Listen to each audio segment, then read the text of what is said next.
The new owner is squeezing tenants before he has fixed the elevators, Nolan Price said. Becca Shaw nodded and called the landlord another invisible investor hiding behind a limited liability company. They were complaining to me at a neighborhood business breakfast, unaware that I had bought the 6-story building where their agency rented the top 2 floors.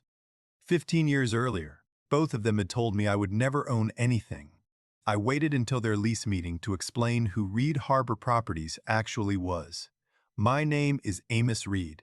I was 61 and had spent most of my working life maintaining buildings that carried other people's names. I repaired boilers, patched roofs, replaced locks, read electrical panels, and answered calls when water appeared where water did not belong. For years, I rented an apartment, rented a garage bay, and sometimes rented the tools required for weekend jobs. Nolan and Becca met me when I worked as facility supervisor for a small advertising company. They were young account managers then. They were talented, impatient, and certain that ownership belonged to people who presented ideas, not people who kept the lights operating. I rarely argued. A building teaches you that important systems are often noticed only when they fail. The sentence about never owning anything came at a holiday party. I had enrolled in an evening course on commercial property finance and made the mistake of mentioning it. Nolan asked whether I planned to become a real estate tycoon with my toolbox. Becca laughed and said, "Amos, you are good at fixing what owners break. You are never going to be one of them." I was 46 and embarrassed enough to laugh with them. What they did not know was that I had already saved $28,000. The money came slowly after a divorce, medical bills from my father's last illness, and several years when any emergency erased progress. I had learned not to describe a plan before it could carry its own weight. My first purchase was not impressive. It was a narrow brick duplex beside a tire shop, with one occupied apartment and one unit damaged by a leaking bathroom. I bought it with a local bank loan and almost every dollar I had saved. For 6 months, I lived in the damaged unit while repairing it after work. The numbers were tight. Rent from the other unit covered most of the mortgage, not the roof replacement that arrived during the second winter. I took extra maintenance shifts and delayed replacing my truck. When both units were stable, the property produced only a few $100s each month. Still, it proved that ownership could begin without looking wealthy. Over the next 14 years, I bought another duplex, a 4-unit courtyard building, and a small warehouse leased to a cabinet maker. I sold the first duplex after holding it for 11 years and used the proceeds for larger down payments. Every purchase had reserves, inspections, and conservative debt. I missed deals that required optimism to replace arithmetic. I also made mistakes. I underestimated drainage at the courtyard building and paid $37,000 for correction. I trusted one contractor's verbal schedule and lost a month of rent. A tenant once waited too long for a refrigerator because I thought a repair would hold. I apologized, replaced it, and changed the response policy. Ownership did not transform me into the person Nolan and Becca imagined. I still carried a flashlight in my car. I still noticed ceiling stains during dinner. The difference was that repairs now affected families, loans, insurance, and employees under my responsibility. A deed gave me authority, but it also removed the comfort of blaming a distant owner. Nolan and Becca left the advertising company and founded Meridian Creative. Their agency grew quickly through healthcare and regional banking accounts. They leased one floor in the Calder building, then expanded into the floor below. The 6-story property stood near the river with arched windows, heavy timber beams, 2 elevators, and aging mechanical systems. I first considered the Calder building when its owner, Samuel Calder, called about selling. I had repaired its main boiler years earlier and continued advising him informally. Samuel was 78 and tired of managing capital projects. His children lived elsewhere and wanted a clean sale. He preferred a buyer who understood the building rather than a fund planning a fast conversion. The asking price was $7,200,000. I could not buy it alone with cash, and I did not pretend otherwise.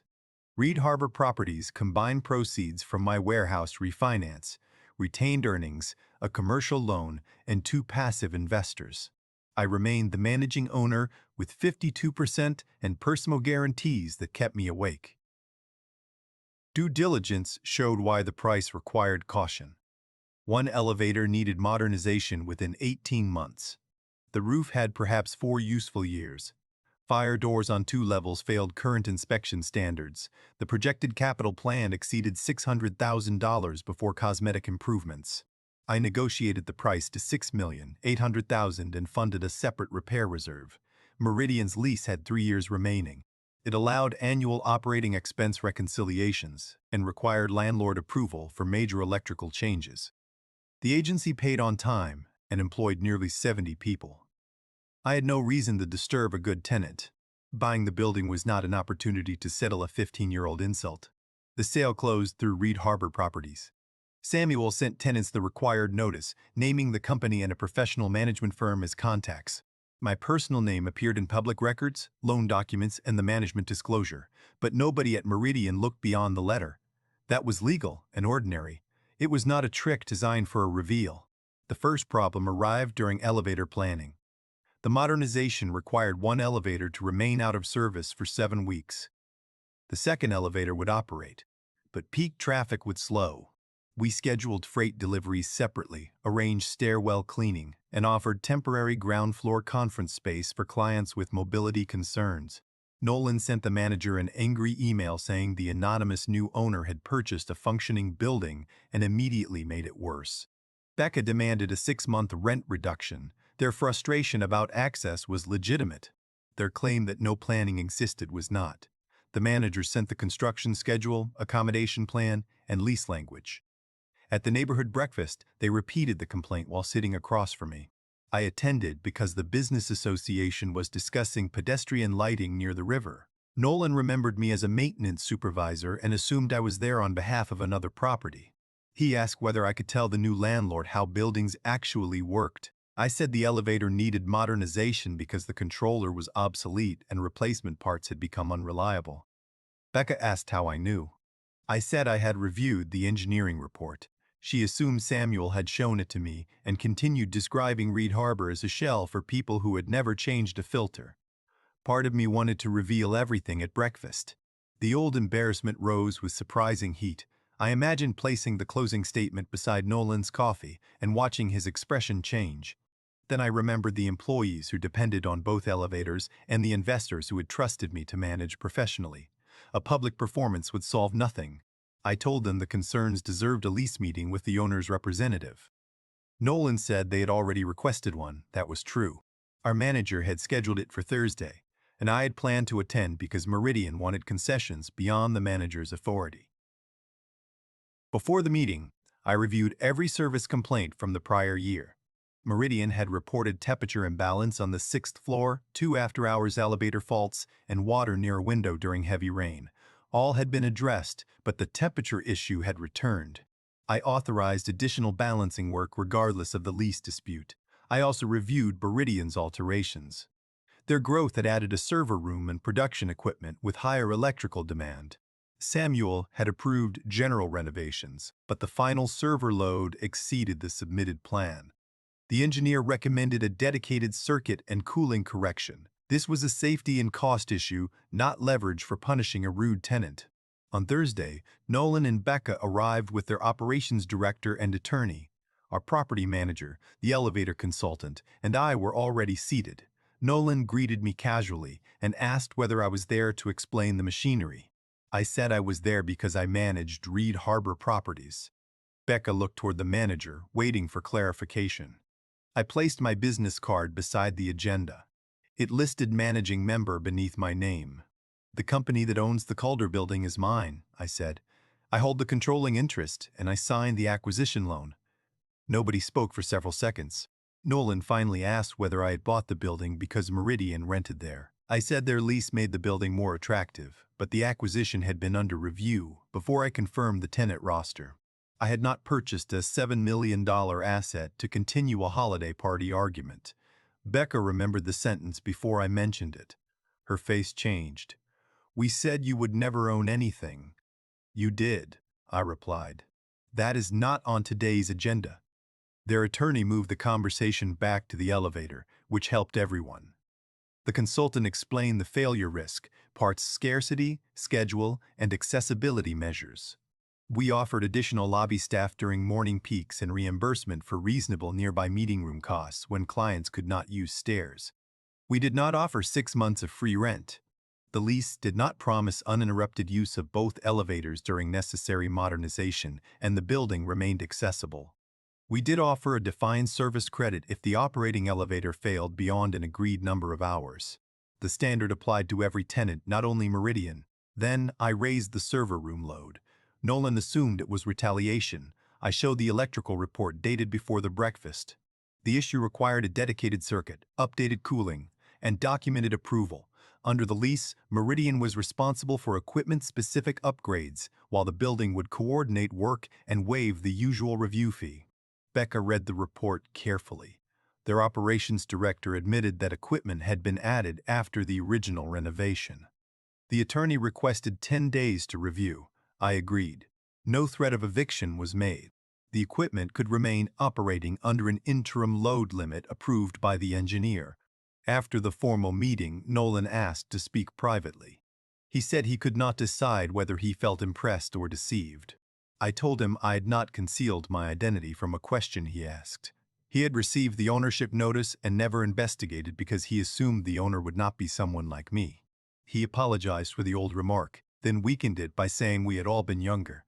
I said age explained some arrogance but did not erase it. I accepted that he remembered the moment with shame. I did not require him to perform a larger apology while his attorney waited in the hall. Becca stayed behind after Nolan left. She asked how I had moved from maintenance wages to the Calder building. I described the duplex, the leaking roof, the courtyard drainage, the warehouse, the refinancing, and the passive investors. She seemed almost disappointed that there had been no single brilliant purchase. So it took 15 years, she said. It took longer if you count the years when saving kept getting interrupted.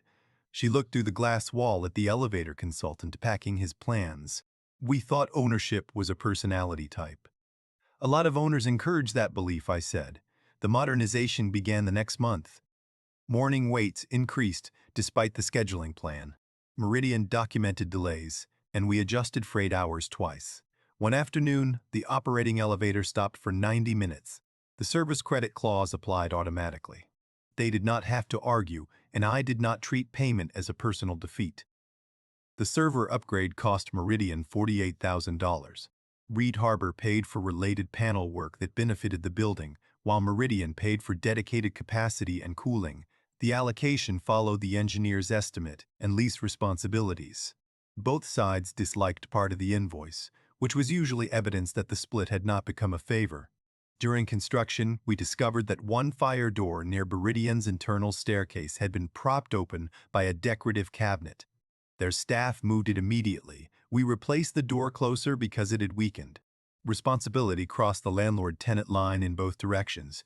Safety improved only when neither side used the other's mistake as an excuse. The elevator returned to service 5 days ahead of the revised schedule. It was quieter, faster, and compatible with current emergency systems. We held no ribbon cutting. Employees simply stopped planning extra minutes for the lobby. Good building work often ended by becoming invisible. 6 months later, Meridian requested early lease renewal discussions.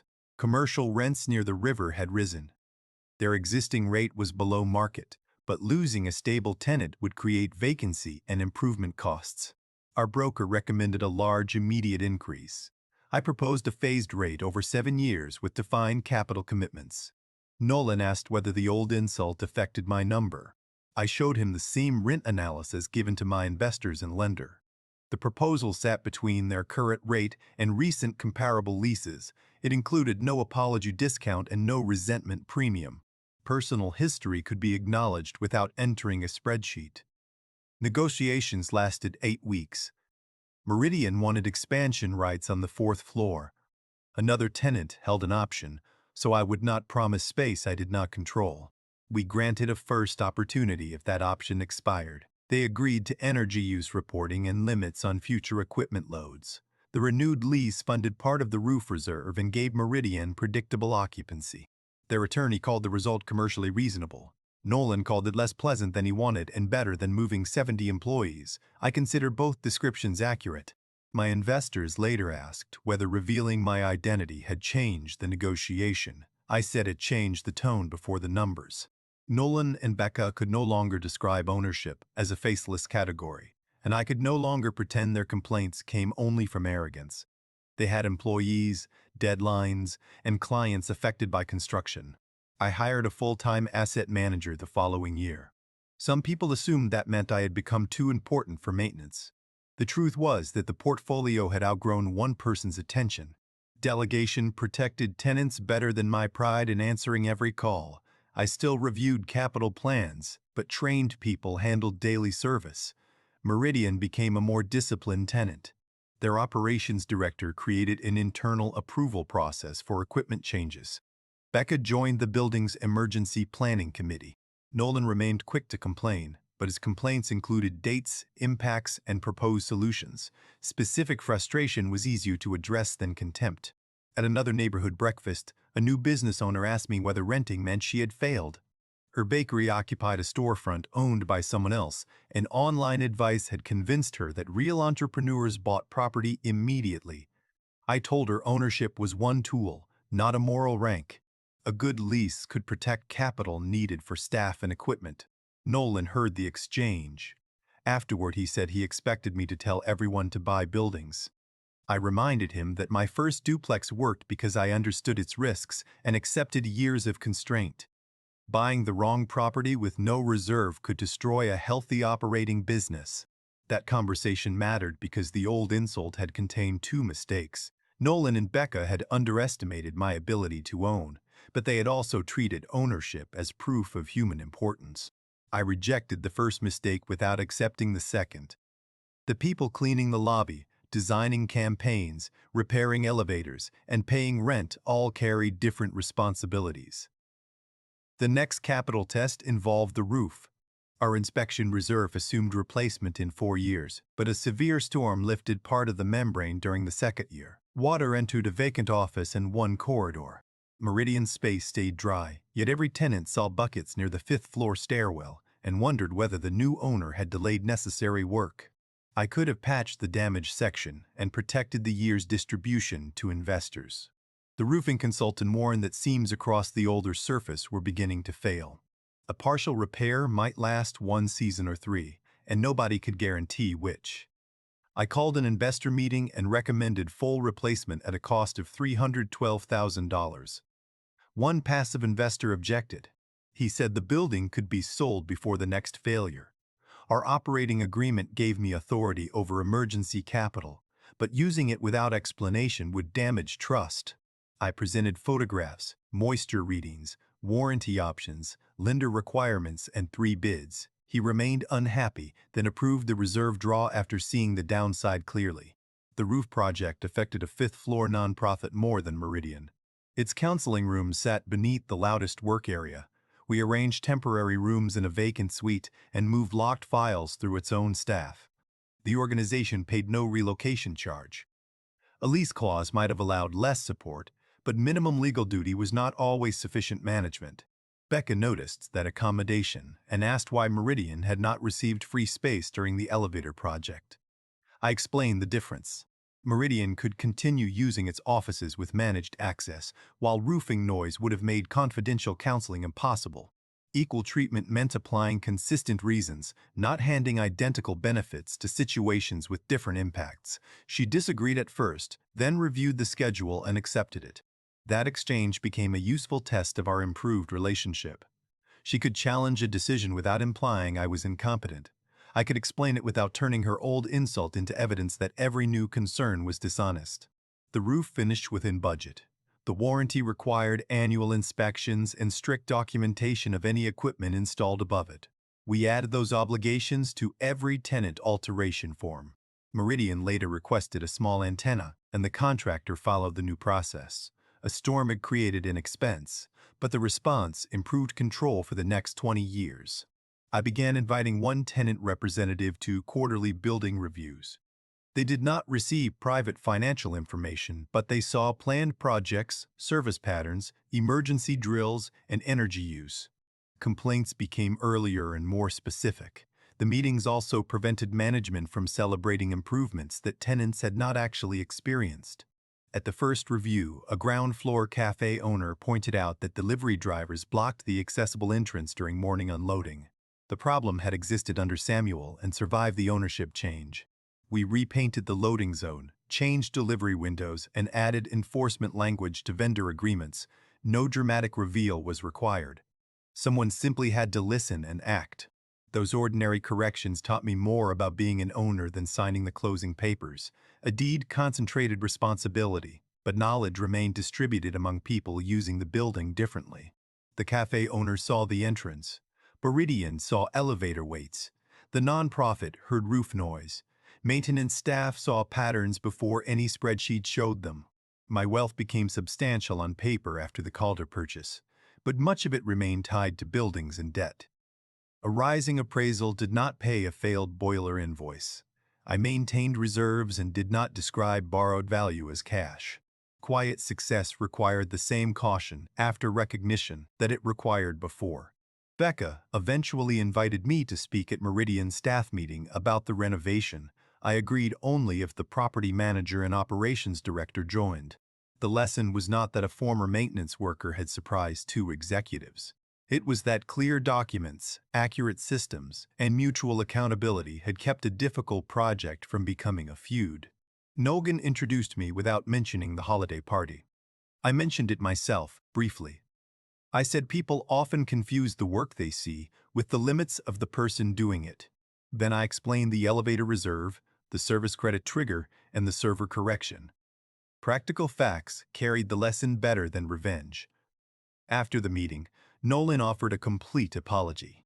He named the arrogance directly and did not ask me to reassure him that the remark had helped motivate me. It had not.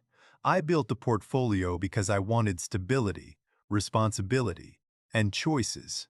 His disbelief was an obstacle I learned to ignore, not a gift. We did not become close friends. We became a landlord and tenant who could disagree without pretending the other side lacked legitimacy. At renewal meetings, Becca brought marked lease pages. I brought capital schedules. Nolan occasionally brought coffee. Nobody used the word invisible when describing ownership again. The Calder building still carried Samuel's family name above the entrance. I never replaced it with mine. History did not have to disappear for my ownership to be real. The public record, loan, repairs, reserves, leases, and daily obligations were enough. I kept the old flashlight in my desk even after hiring the asset manager. It reminded me that authority should remain connected to physical consequences. A number in an ownership schedule meant little if I stopped noticing the person waiting beside a broken door. They said I would never own anything because they saw rented tools and maintenance clothes. Years later, I owned the building they rented, but the deed was not my final answer.